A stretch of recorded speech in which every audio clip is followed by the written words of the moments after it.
Hello everyone, my name is Anshul Rajput. I am a final year student of Civil Engineering, Faculty of Engineering and Technology, University of Lucknow. I am going to present a seminar on the topic Extra Dosed Bridge.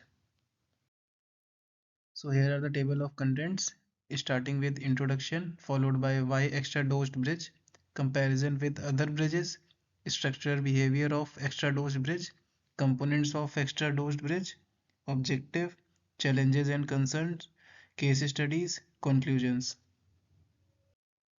Introduction.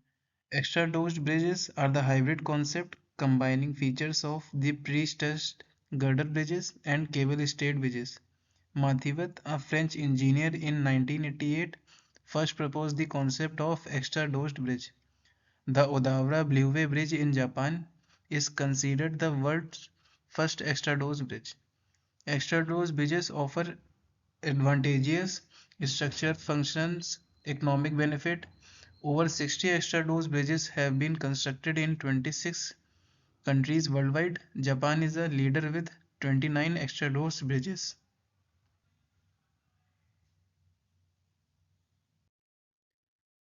Why extra dosed bridges?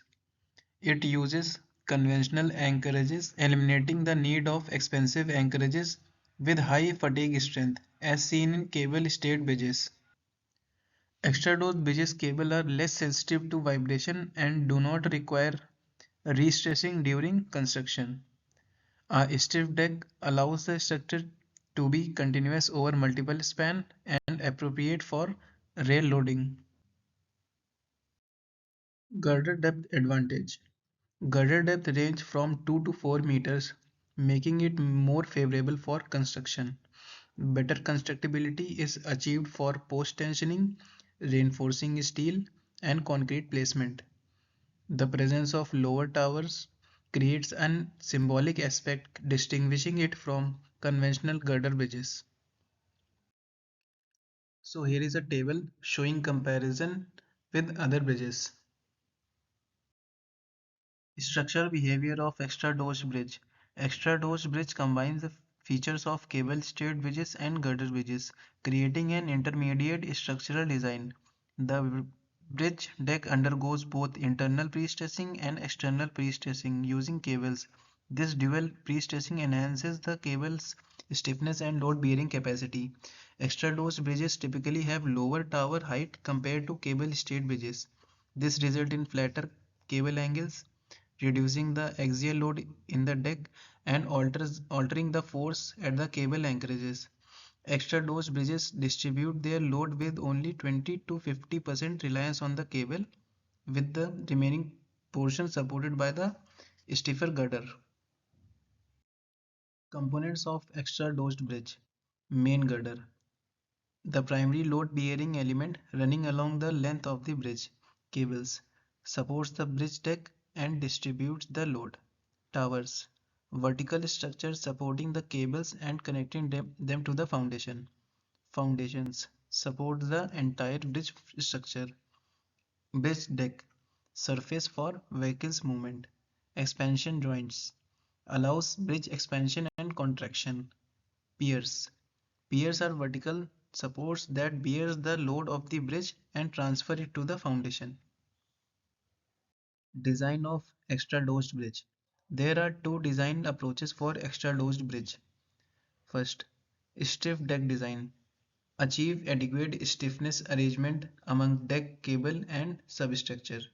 Ensure tension variation on cable due to live load stays within a specific time. Typically correspond to a stiff deck with a fixed connection among tower, deck and piers. Allow cable to be stressed as maximum possible levels. Stiff tower and slender deck. Inspired by the ideas introduced by Amen in 1987 for cable stayed bridges, aims to transmit live load into piers with a couple of axial strengths in the cable and box girder. Design produce high tension oscillation values in stay cables due to live load. Requires stay cables to be stressed at lower level than first approach. Capacity to stand multiple piers on simple supporters is high. Objective. Extra-dosed bridges are designed to achieve longer span compared to traditional cable-stayed bridges. The design aims to minimize the height of the towers compared to conventional cable-stayed bridges. Extra-dosed bridges are often chosen for their aesthetic appeal. The design is well suited for urban environments where the bridge's appearance is a significant consideration.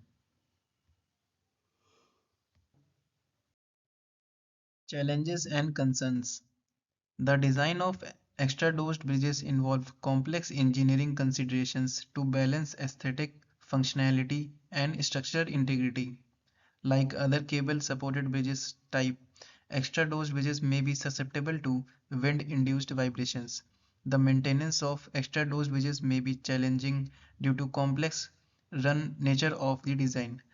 And extra-dosed bridges are a relative modern design. There may be a limited long-term performance data available. The complexity of the design and the need for the precision in construction contribute to increased costs. Case studies. First, Nivedita Setu, India's first extra-dose bridge. Nivedita Setu was completed in 2007 by Larsen and Turbo Limited. It is also called Second Vivekanand Setu. It is situated over River Hooghly in Kolkata.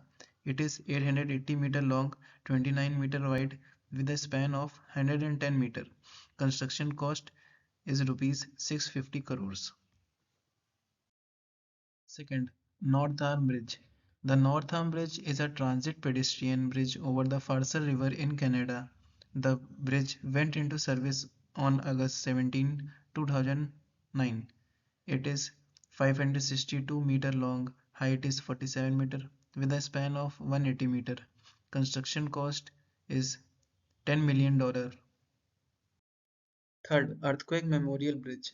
Pakistan inaugurated its first extra-dosed bridge for the traffic on August 21, 2014.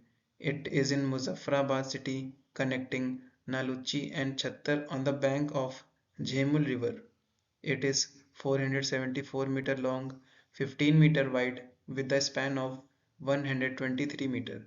Construction cost is 1.5 billion rupees. Fourth, the triplets bridges. The triplets are the first three extra-dosed concrete bridges in Bolivia. It is in the city of La Paz and was completed in 2010. Three consecutive bridges have similar features and as a result are called triplets. It is 664 meter long, 15 meter wide with a span of 114 meter. Construction cost is $18.3 million. Conclusion. It is desired that the cable should have much tensile force which will give a higher compressive force in girder. Structural behavior depend upon interaction of various elements leading to two main design approaches. The first approach minimizes the cable tension variation through adequate stiffness distribution. The second approach, developed by men, aims for the behavior similar to cable stayed bridges with slender decks. Thank you.